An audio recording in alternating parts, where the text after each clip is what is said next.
Everybody, hey, we're celebrating Salami Day here in St. Louis, and who better to ask to come in and show us salamis and maybe give us a little bit of a history behind this fabulous meat that comes from the pig than the folks at Volpi.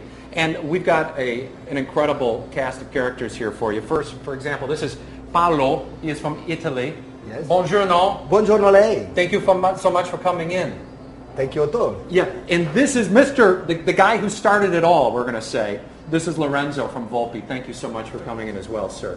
Thank you for inviting me. It's my pleasure. And Lorenzo Passetti, this is your father. That's my father, Armando. Armando, thank you so much. And so tell us about the history of the salami. How do you make it, first of all? You need a lot of salt, don't you? You need a lot of salt and you need a lot of time. And you need a lot of meat, too. Yeah, oh, sure, because sometimes you mess up, don't you? Right. Yeah. Right. And so the bad stuff you don't use. Well, we don't mess up. We've been doing this for 110 years. So he's made sure that You've been around 110 years? Yes, don't I look it? You look fantastic. Well, I'm going to start eating more salami. That keeps you preserved, I think. Yep. That's fantastic. You've got the prosciutto over there. That is my favorite. Yeah. Prosciutto is very well known, and I think salami is coming in its own these days now.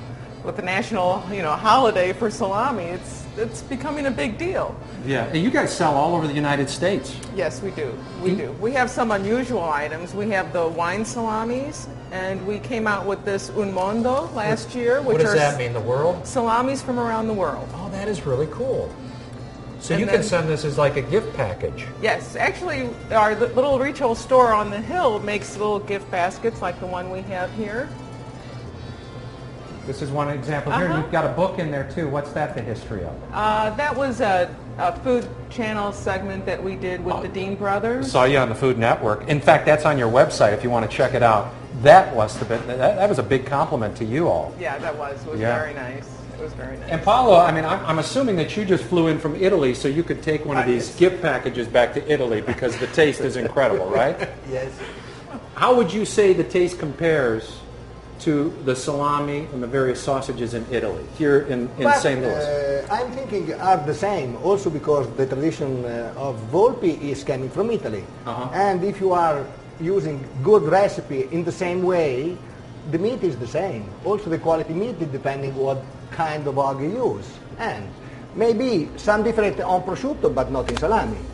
Armando, you use a lot of sea salt, don't you? We do. That's the secret. And you go down into your basement and everything's hanging there? Everything's hanging there, yes. How do you keep the dogs and the cats in the neighborhood out of there?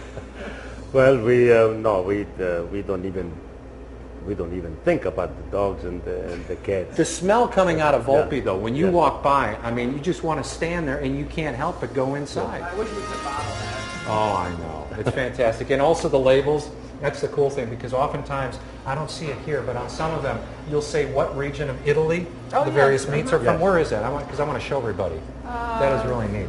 Those are in the basket? Right over here in the basket. That's where you'll find them. But you know what? Do you mind if we sample some of these? Oh, let me... I just want to try a little bit of the prosciutto. And I'll munch on that while Kevin's doing the news. Yeah. One little thing? Okay. We're going to put that on the breadstick. Yep.